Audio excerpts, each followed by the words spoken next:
सम्मानित साथियों, बहुजन समाज पार्टी की राष्ट्रीय अध्यक्ष,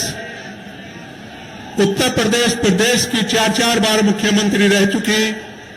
पूर्व सांसद, करोड़ों कमजोर मजलूम बेसहारा दिलों की आवाज आदरणीय बहन कुमारी मायावती जी हमारे बीच में पहुंच चुकी है। अब मेरी आप लोगों से पुरजोर अपील है कि उनका जोरदार शब्दों में स्वागत करें, जोरदार ताली बजाकर स्वागत करें।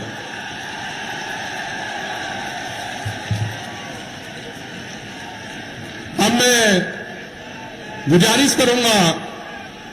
आगरा सुरक्षित लोकसभा से बहुजन समाज पार्टी की प्रत्याशी श्रीमती पूजा अमरोही, फतेहपुर सीकरी लोकसभा की प्रत्याशी श्री राम निवास शर्मा जी, हाथरस सुरक्षित लोकसभा के श्री प्रत्याशी हेम बाबू धनकर जी से कि वो तीनों मिलकर आदरणीय बहन जी के सम्मान में सोने का मुकुट पेश करें।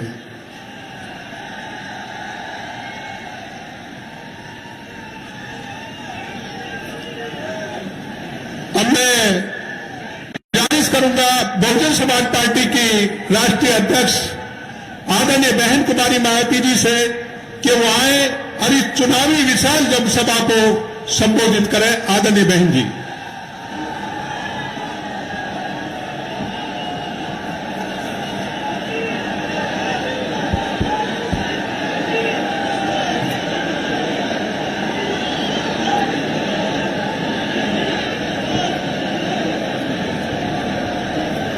बस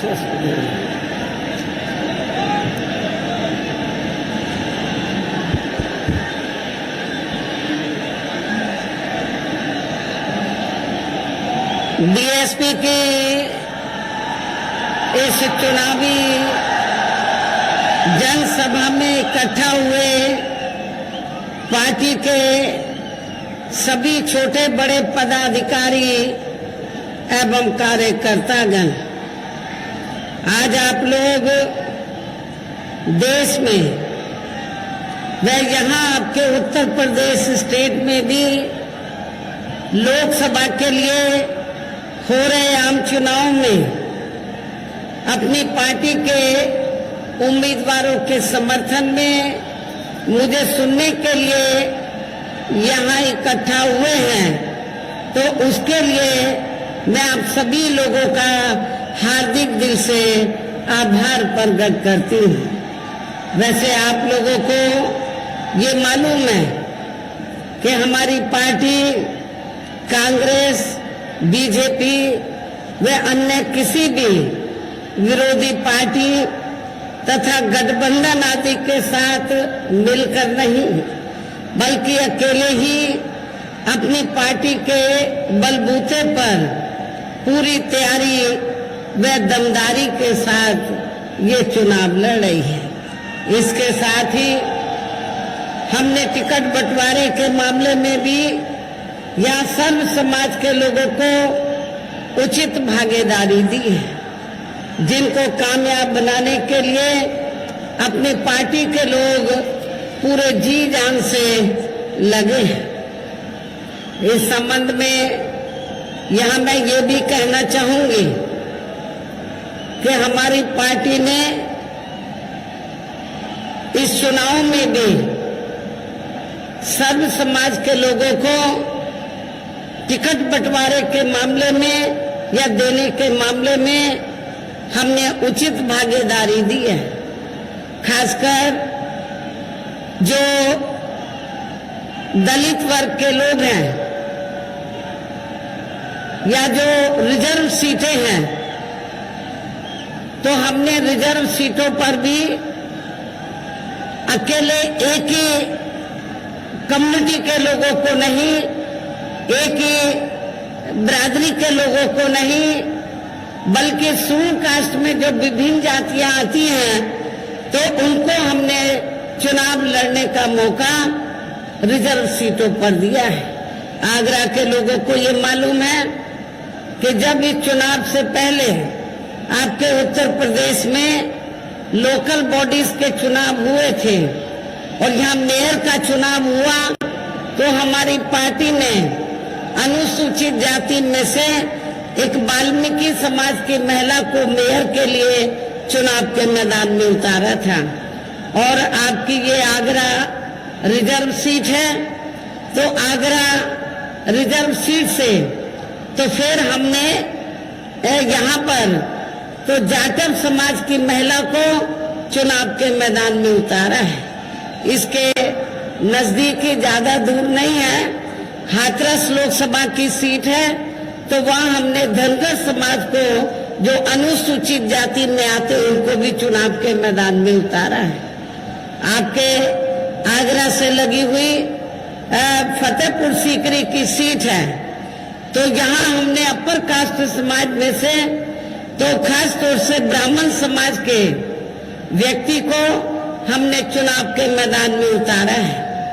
तो इस प्रकार से हमने टिकट बंटवारे के मामले में सर्व समाज के लोगों को बीएसपी में जुड़ने की उनकी तादाद को ध्यान में रखकर हमने उचित भागीदारी दी है। हालांकि आज यहाँ आपकी इकट्ठा हुई अपार भीड़, वह भीड़ के जबरदस्त जोश को भी देखकर अब मुझे ये काफी हद तक भरोसा हो गया है कि पिछली बार की तरह इस बार भी आप लोग अपने प्रदेश से और यहाँ अपने क्षेत्र से तो लोकसभा चुनाव में अपनी पार्टी का बेहतर रिजल्ट जरूर लाएंगे। इसके लिए अब मैं आप लोगों का ध्यान कुछ जरूरी बातों की तरफ दिलाना चाहती हूँ और इस संबंध में विशेषकर मैं कांग्रेस, बीजेपी व इनके अन्य सभी सहयोगी दलों के बारे में ये कहना चाहूंगी कि आजादी के बाद शुरू में केंद्र व देश के काफी राज्यों में भी ज्यादातर सत्ता यहाँ कांग्रेस पार्टी के ही हाथों में केंद्रित रही है, किंतु इनकी अधिकांश मामलों में रही गलत नीतियों एवं गलत कार्य प्रणाली आदि की वजह से ही फिर इस पार्टी को यानी कि कांग्रेस पार्टी को केंद्र व काफी राज्यों की भी सत्ता से बाहर होना पड़ा है तथा यही स्थिति इनके सहयोगी पार्टियों की भी बनी रही है, जिसके कारण ही फिर पिछले कई वर्षों से भारतीय जनता पार्टी व इनके सहयोगी दल केंद्र एवं काफी राज्यों की भी सत्ता में काबिज हो गए हैं, लेकिन इनकी भी ज्यादातर रही जातिवादी, पूंजीवादी, संकीर्ण, सांप्रदायिक व द्वेषपूर्ण नीतियों एवं द्वेषपूर्ण नीतियों एवं कार्य प्रणाली आदि से तथा इनकी कथनी व करनी से काफी अंतर होने की वजह से अब ऐसा लगता है इस बार ये पार्टी भी यानी कि भारतीय जनता पार्टी भी केंद्र की सत्ता में आसानी से वापस आने वाली नहीं है, बशर्ते यदि ये चुनाव इस बार फ्री एंड फेयर होता है तथा हम मुताबिक वोटिंग मशीनों में भी कोई गड़बड़ी आदि नहीं की जाती है और वैसे भी इस बार चुनाव में इनकी कोई भी पुरानी एवं नई चल रही नाटकबाजी, जुमलेबाजी व गारंटी आदि काम में आने वाली नहीं है, क्योंकि अब देश की जनता काफी हद तक है कि इनकी पार्टी ने अब तक देश के विशेषकर गरीबों, कमजोर तबकों, मध्यम वर्गीय एवं अन्य मेहनतकश लोगों को जो इन्हें दिखाने के असंख्य प्रलोभन भरे वायदे किए हैं तथा अनेकों हवाई व कागजी गारंटी आदि भी दी है, तो उनका जमीनी हकीकत में अभी तक इन्होंने लगभग 1/4 हिस्सा कार्य भी नहीं किया है, बल्कि इसके स्थान पर इनका ज्यादातर समय व ताकत भी या इनके अपने चहेते रहे बड़े बड़े पूंजीपतियों एवं धन्ना सेठों को ही ज्यादा से ज्यादा मालामाल व धनवान बनाने में तथा इन्हें हर स्तर पर छूट देने व बनाने में ही लगी रही है, जिनके अधिकांश आर्थिक सहयोग से ही ये पार्टी व अन्य पार्टियां भी अपना संगठन चलाती हैं तथा चुनाव आदि भी लड़ाती हैं, जिसका काफी कुछ खुलासा बॉन्ड की आई रिपोर्ट से भी हो जाता है। इसके साथ ही अब ऐसा लगता है कि कांग्रेस पार्टी की तरह ही बीजेपी ने भी केंद्र की तमाम सरकारी जांच एजेंसियों का ज्यादातर राजनीतिकरण ही कर दिया है। इसके अलावा देश के किसान वर्ग भी वर्तमान बीजेपी की सरकार में शुरू से ही अपनी विभिन्न समस्याओं को लेकर काफी ज्यादा दुखी व परेशान रहे हैं और अभी भी हैं, जबकि यूपी में 4 बार हमारी पार्टी की रही सरकार ने इनके हितों का भी हर स्तर पर विशेष ध्यान रखा है। हमारी पार्टी की रही सरकार ने तो किसानों को खेती करने के लिए समय पर इनको सस्ते साधन उपलब्ध कराए और इसके साथ ही तो इनकी फसल का भी हमारी सरकार ने उचित दाम दिया है, जो अब आपको ना तो यूपी की सरकार में ना केंद्र की सरकार में नेशनल लेवल पर किसानों को ये सब राहत मिलती हुई नजर नहीं आ रही है। इतना ही नहीं बल्कि केंद्र में पूर्व की रही कांग्रेसी सरकार की तरह ही वर्तमान भाजपा सरकार में भी इनकी जातिवादी, हीन, सांप्रदायिक एवं पूंजीवादी सोच व नीतियों के चलते ही पूरे देश में सर्व समाज में से खासकर गरीबों, दलितों, आदिवासियों, पिछड़े वर्गों, मुस्लिम एवं अन्य धार्मिक अल्पसंख्यक समाज के लोगों का भी पूर्ण रूप से विकास व उत्थान आदि नहीं हो सका है। और इस संदर्भ में वैसे आप लोगों को ये मालूम है कि पूरे देश में यहाँ दलितों, आदिवासियों एवं अन्य पिछड़े वर्गों का सरकारी नौकरी अधूरा पड़ा आरक्षण का कोटा भी अभी तक पूरा नहीं भरा गया है। विशेषकर एससी व एसटी वर्गों के सरकारी कर्मचारियों का पद हद तक प्रभावहीन बना दिया गया है। और यहाँ मैं आप लोगों को ये भी बताना चाहती हूँ, जब यहाँ समाजवादी पार्टी की सरकार थी तो समाजवादी पार्टी की सरकार ने एससी व एसटी वर्गों के सरकारी कर्मचारियों का पदोन्नति में जो आरक्षण है इसको पूरे तौर से इसको खत्म कर दिया था। ये आप लोगों को इस बात की भी जानकारी होनी चाहिए। और इतना ही नहीं, जब इस मामले को हमारी पार्टी ने संसद में उठाया, एससी एसटी का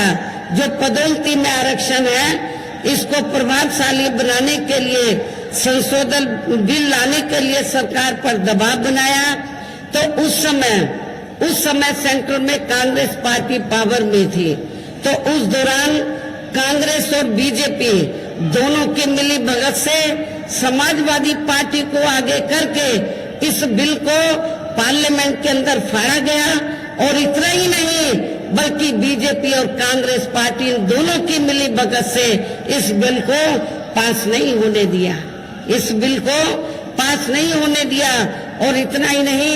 आज जो खास तौर से आरक्षण को लेकर जो किस्म किस्म की बातें कही जा रही हैं, एससी एसटी ओबीसी के आरक्षण को लेकर कांग्रेस भी लंबी चौड़ी बातें कर रही है, बीजेपी भी, जबकि ये दोनों पार्टियां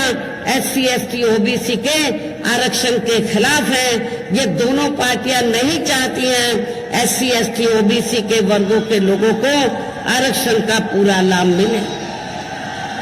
साथ ही केंद्र व राज्यों में भी विरोधी पार्टियों की रही सरकारों में इन सभी वर्गों को प्राइवेट सेक्टर में आरक्षण दिए जाने की व्यवस्था किए बिना ही इनकी सरकारों के ज्यादातर सरकारी कार्य अब प्राइवेट सेक्टर के जरिए ही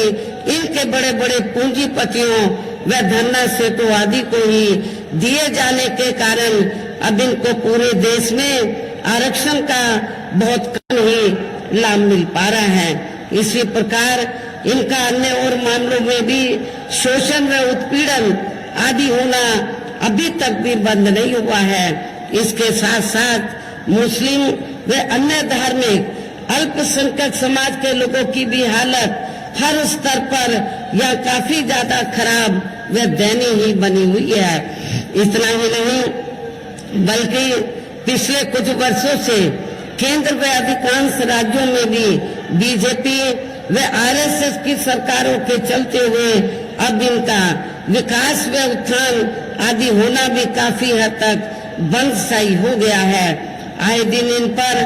खासकर आए दिन मुस्लिम व अन्य धार्मिक अल्पसंख्यक समाज के लोगों पर खासकर हिंदुत्व की आड़ में हो रही जुल्म जाति भी यहाँ काफी ज्यादा चरम सीमा पर पहुंच चुकी है। इसके साथ साथ अपर कास्ट समाज में से विशेषकर गरीब लोगों की भी हालत हमें कोई खास अच्छी नजर नहीं आती है। कहने का तात्पर्य यह है कि चाहे वीकर सेक्शन के लोग हैं या माइनॉरिटी हैं, अपर कास्ट समाज के लोग हैं, ये सभी लोग हमें काफी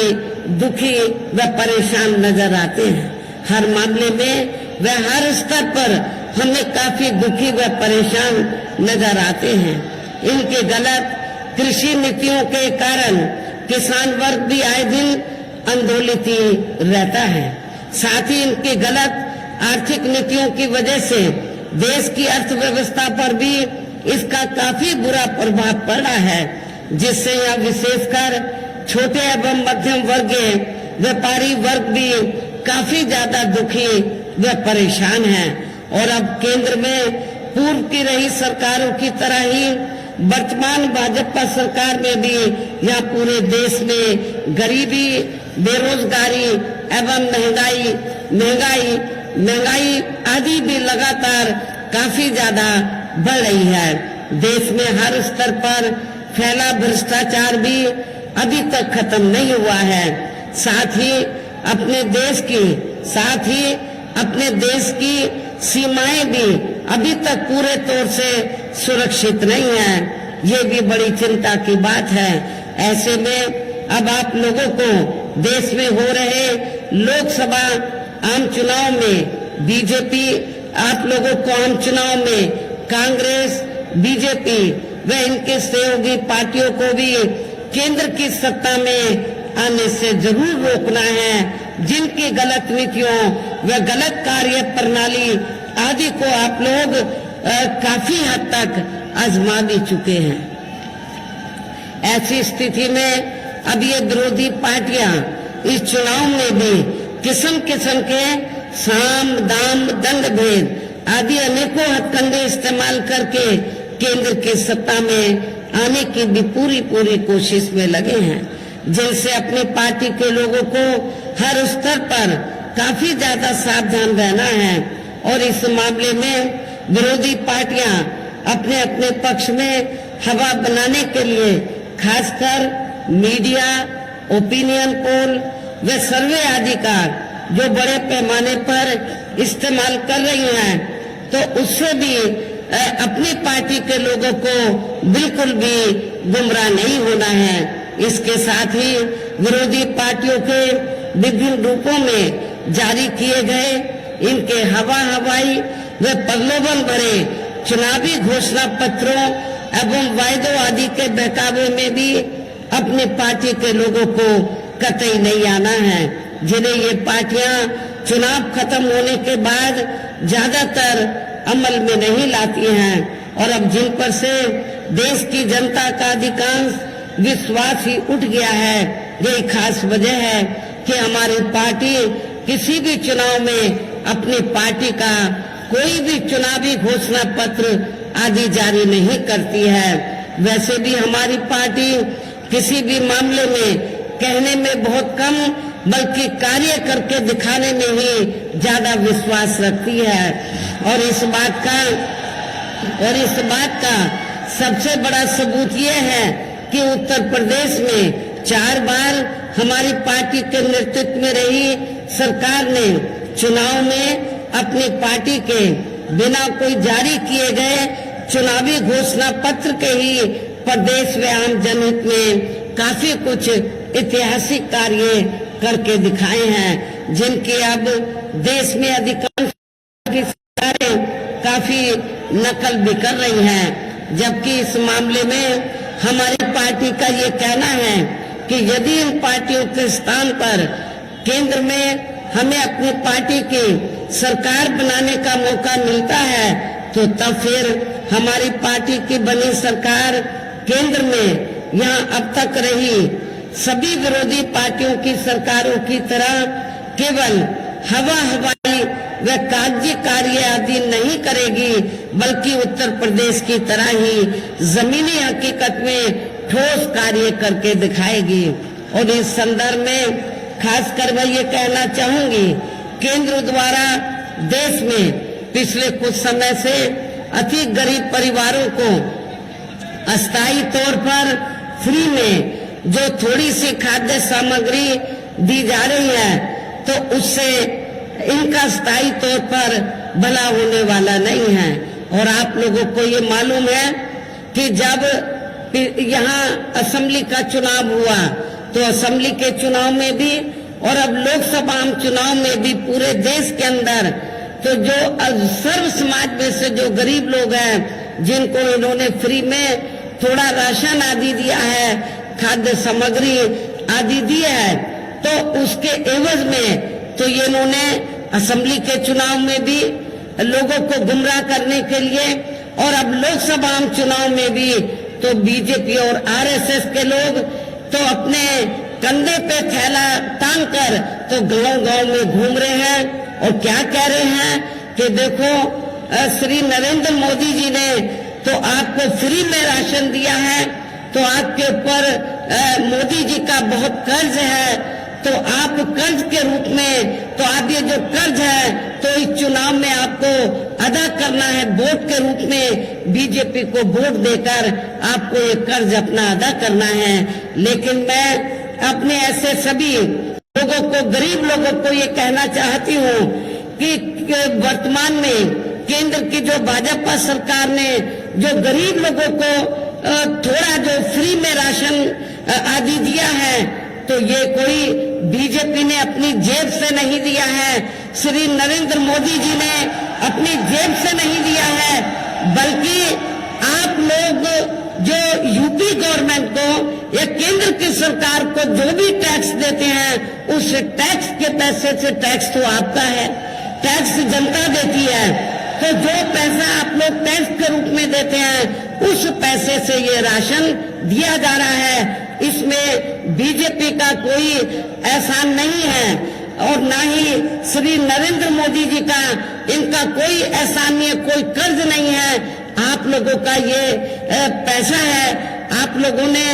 टैक्स के रूप में इसको दिया, तो इसलिए आप लोगों को ये नहीं सोचना है कि हमने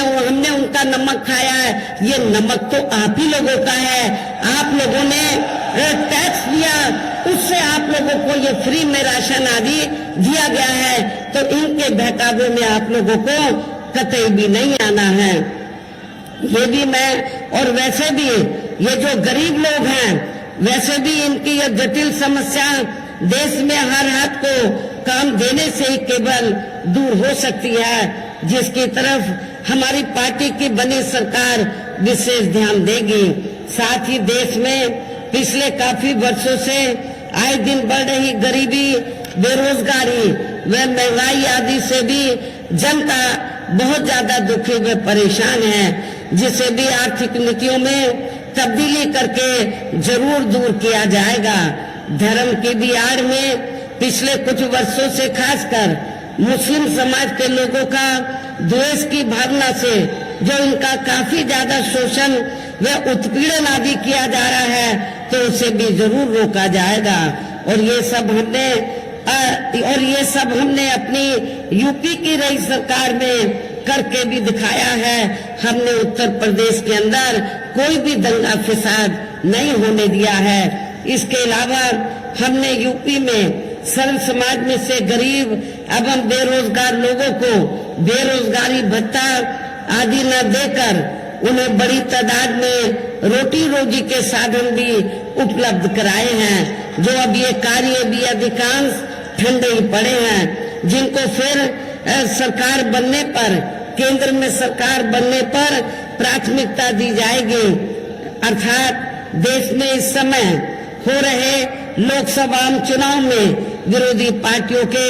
जारी किए गए उनके हवाई व प्रलोभन भरे चुनावी घोषणा पत्रों आदि के बहकावे में अब यह खासकर देश के अति गरीबों, मजदूरों, बेरोजगारों एवं अन्य मेहनतकश लोगों को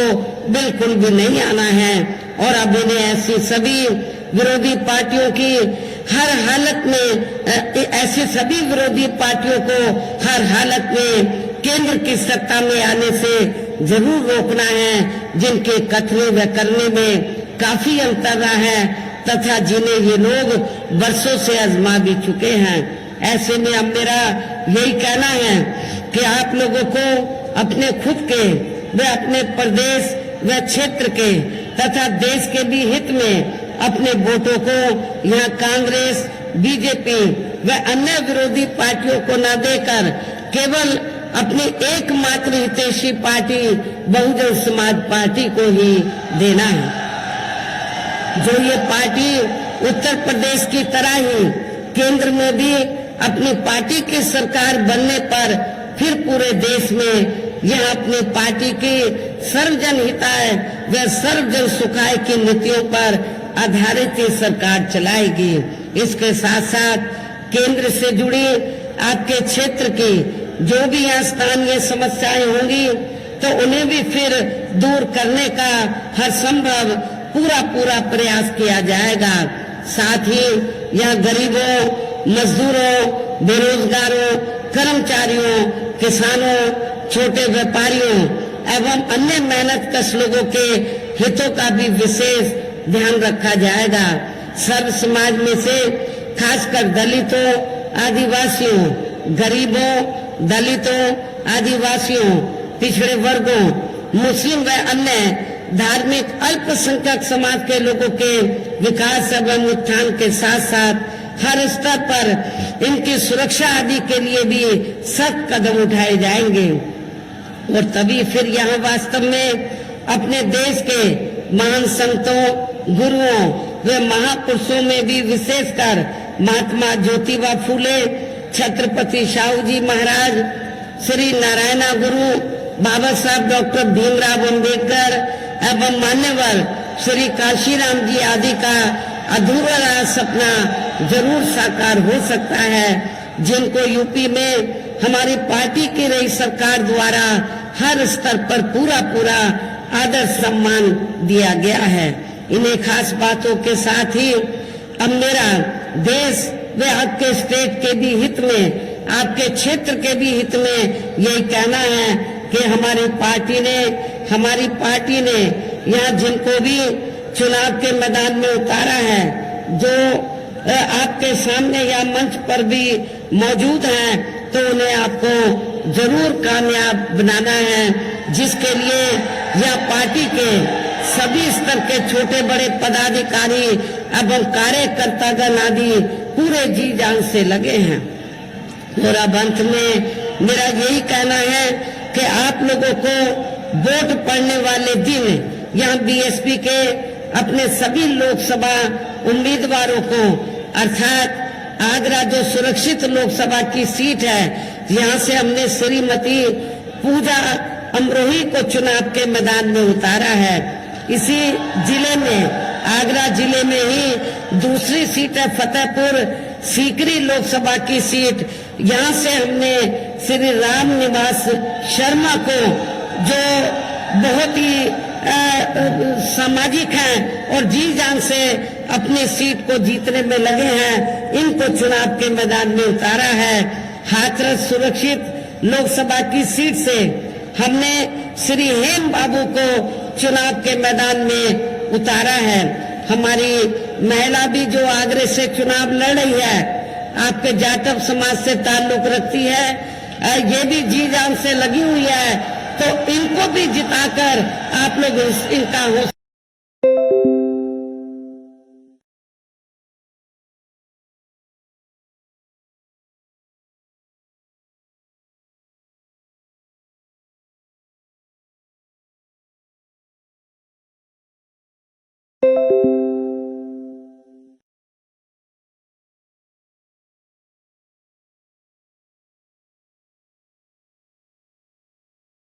हाथी है।